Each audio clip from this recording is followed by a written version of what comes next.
नमस्कार, जय जौहर, जय छत्तीसगढ़। छत्तीसगढ़ में सरकारी कर्मचारी 5,60,000 के आसपास में है और इनकी भी कुछ मांग है। वो भी आपको मैं बता देता हूं कि छत्तीसगढ़ के 5 लाख कर्मचारी और उनके परिवार के सदस्यों के लिए कैशलेस चिकित्सा सुविधा जो है वो सरकार को प्रदान करनी चाहिए। और इसी मांग को लेकर जो है एक संघ भी बनाया गया है, जो पूरे विभाग को मिलाकर अलग अलग जो लोग हैं उन्होंने मिलकर जो एक संघ बनाया है, छत्तीसगढ़ कैशलेस चिकित्सा सेवा कर्मचारी कल्याण संघ, जिनके कुछ पदाधिकारी भी हमारे साथ में हैं। उनसे भी बात कर लेंगे कि उनकी मांग क्या है। सर, आप लोगों की 2-2.5 साल से लंबे समय से मांग चल रही है, अभी मौजूदा आप लोग क्या मांग सरकार से कर रहे हैं? सरकार से हम लोग चाह रहे हैं कि हमारे और हमारे परिवार के लिए कैशलेस करें। जो दिक्कतें आ रही हैं, हॉस्पिटल में हम जाते हैं, फिर भर्ती होते हैं और पैसे हमारे खुद के लगते हैं और आखिरी में हमको मिलता है 40 से 50% पैसा मिलते हैं, जबकि हम लगाते हैं 100% पैसा। अगर कैशलेस होती है तो ये पैसा ना हमारा लगाना पड़ेगा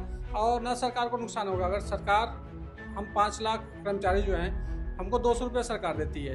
हम चाहते हैं कि 200 रुपये सरकार रख ले, लेकिन कैशलेस कर दे। अगर 200 रुपये सरकार रखती है तो भी 10 करोड़ रुपये सरकार की बचत होगी।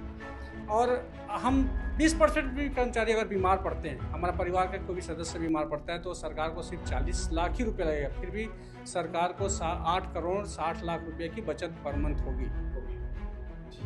इसके अलावा जो मौजूदा स्थिति क्या है, सरकार क्या कह रही है और आप लोगों की मांग कब तक चलेगी? हमारी मांग सर वही 5 लाख कर्मचारियों को कैशलेस चिकित्सा देने के संबंध में है सर। और ये मांग हमने स्वास्थ्य मंत्री से भी मिलकर रखी हुई है और बहुत आगे पहुंच चुके हैं हम इस मांग पे। और हम लोग को पूरा विश्वास है सर, जैसे अभी गुजरात में ये मांग पूरी कर दी गई है और एमपी में भी संभावना है सर होने का। और हम लोग को लग रहा है सर ये हमारे यहाँ भी मांग निश्चित ही पूरा होगा। जी जी, बात रखें हैं सर। सिंह के पास आप लोग आए हैं, जी जी, उन्होंने कहा है सर हमारी बातों को वो शासन तक पहुंचाएंगे और समय समय पे जो भी सहायता बन पड़ेगी करेंगे। मैं पंकज राठौर, संभाग अध्यक्ष, दुर्ग संभाग। जी जी जी, आप लोग मैं राकेश कुमार सिंह, संरक्षक, छत्तीसगढ़ कैशलेस चिकित्सा सेवा कर्मचारी कल्याण संघ।